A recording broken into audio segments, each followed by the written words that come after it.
Siyata Dishmaya, we're here in Sha'ar HaYichud, Tzfat on the 10th of Av, the day that really the temple was really being destroyed and burning down. Therefore, it's very important to keep in mind, Ashkenazim till midday, you are still in mourning, and Sfaradim the whole entire day of the 10th of Av, we do not have meat. Listen to music, and B'ezrat Hashem, we will start with the festivities of Tu B'Av coming tonight from the 11th of Av, B'ezrat Hashem. In the Baal Shem Tov, the gates of the Baal Shem Tov, we're in the 7th chapter, page Kuf Tet Zayin, and we're going to be learning from the Tzafnat Pa'aneach and Parashat Teruma, teaching from the Baal Shem Tov on Pirkei Avot.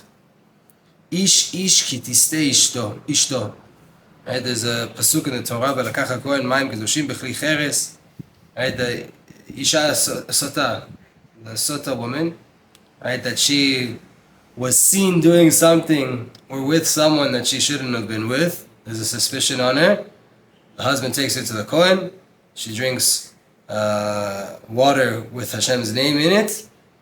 If she is right that she's innocent, she gets pregnant. If she's wrong, her stomach implodes. It's the Torah. Huh? You get pregnant from the drink? Or no, it would be a segula for her to make sure she would get pregnant, but she wouldn't get pregnant from the drink. But if she was wrong, she would get affected by the drink. So Baal Shem Tov wants to talk on this idea. According to what's said in the Mishnah in Avot. So let's read the Mishnah in Avot. It's in the 5th chapter, the 13th Mishnah. Arba midot benotnei tzedakah. There's 4 different levels of people that give charity. He who wants to give and he doesn't want others to give. Right? He begrudges others, so to say. He has a bad eye on other people. He wants to give, he doesn't want other people to give. Other people should give, but he won't give. His eye is bad on his own, he looks bad on himself, but everybody else has to give, but you don't give. He should give and others should give. That's called a chassid, pious person. Everybody should be giving tzedakah. And the last one, lo yiten v'lo yitnu acherim. He shouldn't give and no one else should give. That's a rasha. He doesn't want anybody to give and anybody to receive. So the Baal Shem Tov says on these 4 midot, if he doesn't have the mind to be able to make a decision on what is the good path, you don't know what to do in life? Go to the Talmidei Chachamim. The Rambam says that Talmidei Chachamim are the Rofei Neshamot, the healers, the doctors of the souls. And they'll tell you what to do. This is what it means, the pasuk from the Torah. A man, if his wife goes off the path, what does that mean? Shua chomer ba'aguf. Ishto, your wife in Kabbalah and Chassidut is always your body, your material, your physical side. Shal yado nata v'sata miderech hayosher. Right? Because of your body, because of your physicality, because of your materialism, you went off of the straight path. Ve'eno yodeh be'ezeh derech yivchar. And you don't know which path to choose. As vehevi el hakohen. Then you bring her, right? Bring your gashmiut to the kohen. Shem talmidei chachamim. These are the talmidei chachamim. These are the rofei nefashot. These are the healers of the soul. And that's what it means. V'lakach hakohen mayim kedoshim. What does it say that the kohen does when you come to the kohen? He takes holy water. Those are divrei Torah, words of Torah. B'lechi cheres. He puts them inside a earthenware vessel, meaning earthenware vessel, a vessel that's earthenware. So you take a deep dvar Torah and you garment it, you wrap it up in something physical, in a mashal, in a this world mashal. More babies in Tzfat, B'ezrat Hashem. In a this world mashal, right? The rabbi wraps up this deep dvar Torah in this world mashal, ויאמר לו תוכחת מוסר שיהיה לו רפואה על ידי מאזני שכלו הקדוש.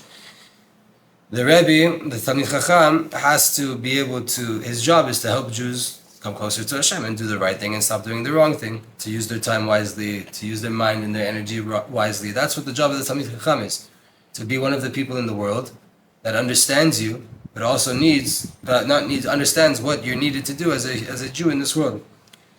So when you come to a Talmid Chacham because you don't know what to do in life, right? What's his job? To get you aligned as possible with the Torah before you make your decision, right? To do it from a place of alignment. So he gives you a Dvar Torah, but wrapped up in a physical mashal, and that, so to say, that Musar, that Tochecha, is the refuah, it is the healing that your soul needs, and it comes from a place of balance of the mind of the Talmid Chacham. If you get prideful about this, then his words won't be heard. What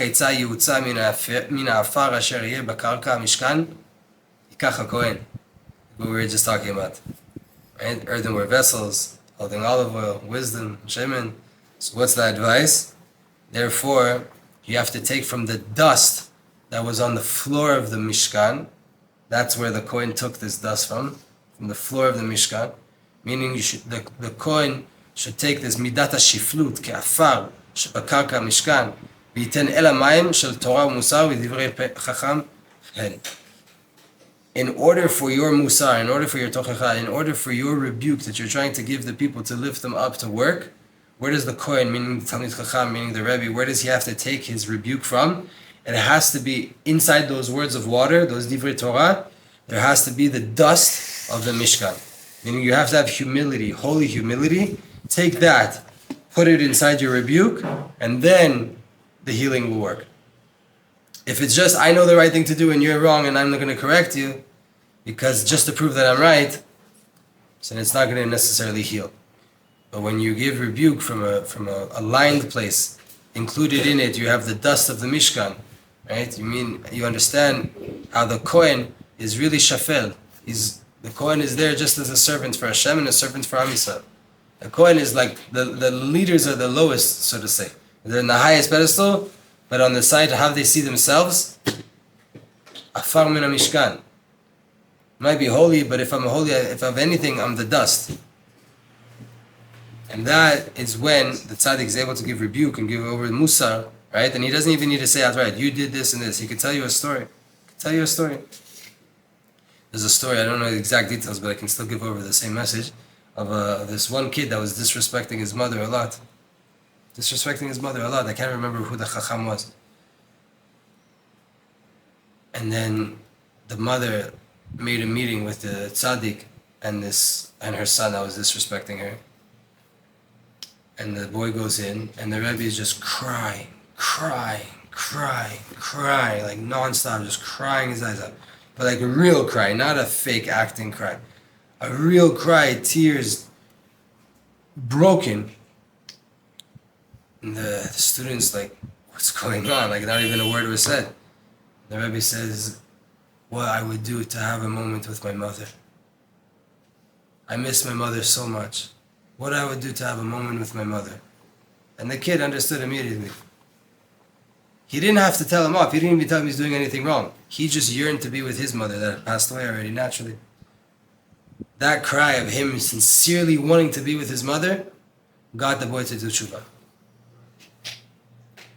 That was the wisdom of the Chacham to see, okay, there's Divrei Torah here, Kibud Ave'em, Mitzvah Deoraita. You could say a million things on the side of Torah that are true of why a person should respect his parents.